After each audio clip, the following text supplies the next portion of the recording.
Okay, so now in Matlab, in fact, all variables are matrices.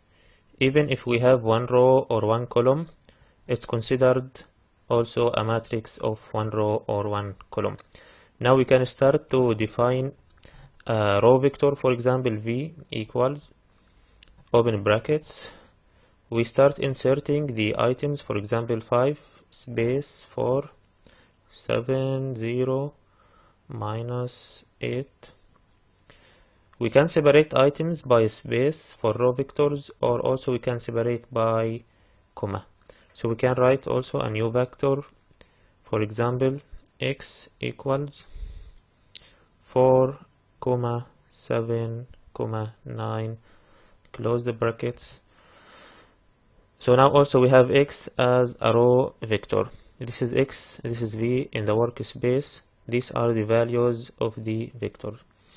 We can write also a column vector by separating with semicolon.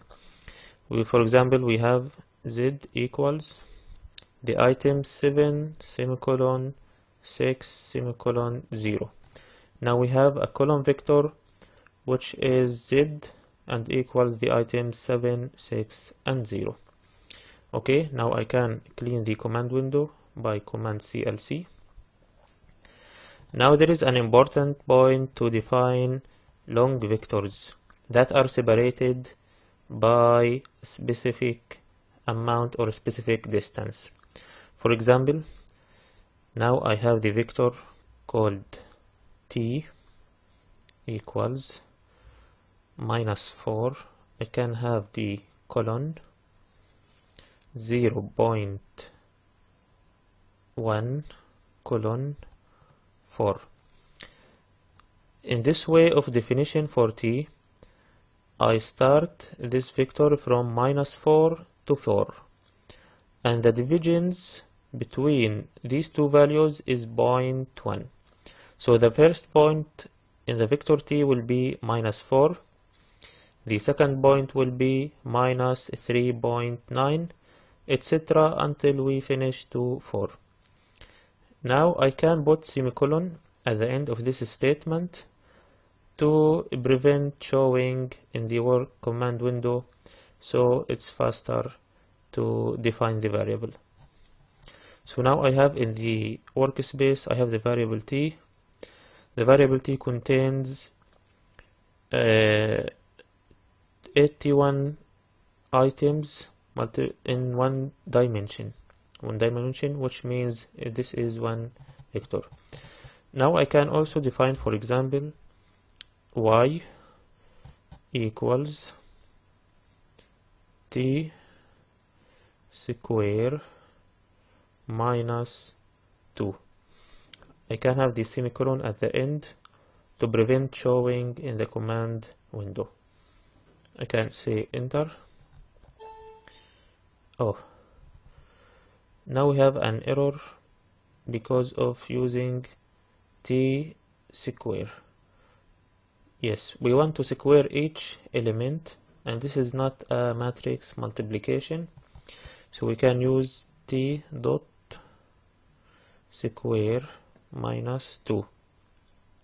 In fact, what is the difference between dot square and square? When I say square, this is like matrix multiplied by itself. So in fact, I can't multiply matrix multiplication as row vectors. I need to square each element in t and store in y. I even didn't store, so I should say y equal t dot square minus 2. Now the values are stored in y.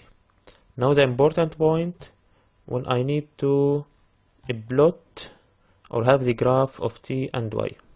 So I can clean just the command window. The important point is the command plot. X-axis is t, y-axis is y. Now I have the plot of t versus y. Okay. Now I have this figure. This is the figure for the x-axis is t from -4 to 4. Y-axis is y what is y? This is the command history. We have used y equals, as says here, t square minus 2. Now if I look for the figure, this is the figure. Now if I want to have the grid to get more close to the values, I say the command grid and enter. So I have the grid. Now the minimum value is minus 2 at 0. I can even enhance this graph. I have the pointer and I can click on the curve itself, right click. With right click I can change some properties like the color, line style, line width. For example, if I need more thick line width, for example 3 points, I can also change the color, for example to have different colors like green. Okay, in fact I can change all these properties from the Matlab commands and also can change from the figure itself.